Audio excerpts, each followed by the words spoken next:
Guys, welcome back. This is Maths, and today we'll talk about RSA cryptography. In this video, we'll talk about various steps that are involved in RSA cryptography. This video will be useful for you if you want to create your own RSA cryptography algorithm using any language like Python, C++, or any other language.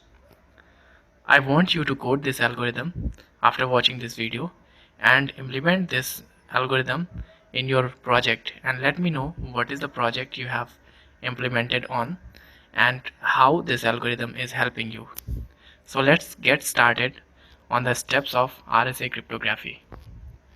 So the first step in this algorithm is to choose two large prime numbers.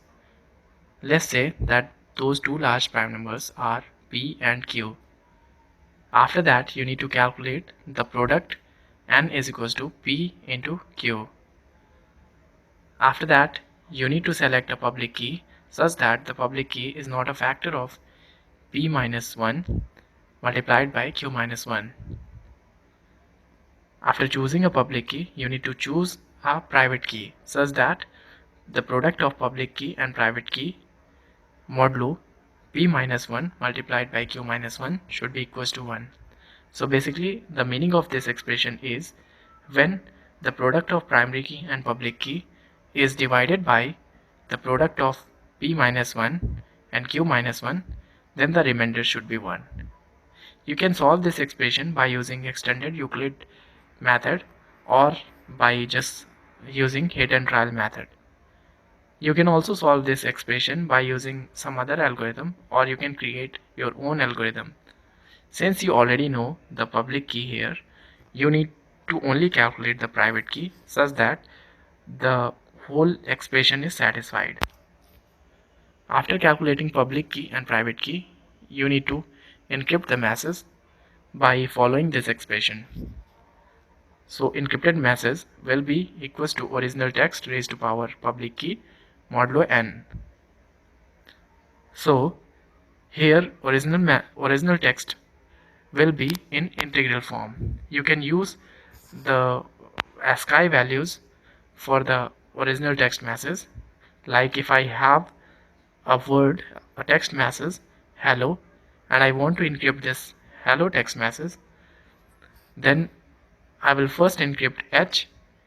For encrypting H, I'll be using the ASCII value corresponding to H, and then I'll be using that ASCII value here in place of original text.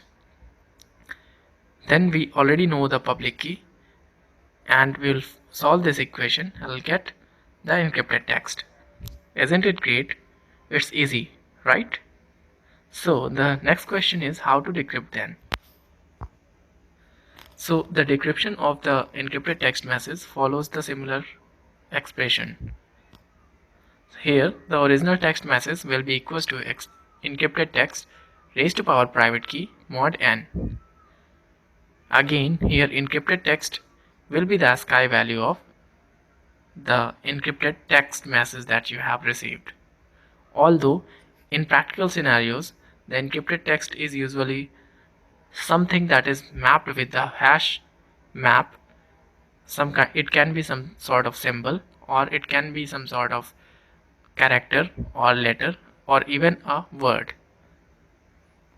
So basically whenever original message and encrypted text has been seen here, we need to replace that with some integral form of that encrypted message or original text message. It's easy, right? Implement it in your project and let me know how your project is working. When you apply this RSA cryptography, then you need to send the private keys to your clients.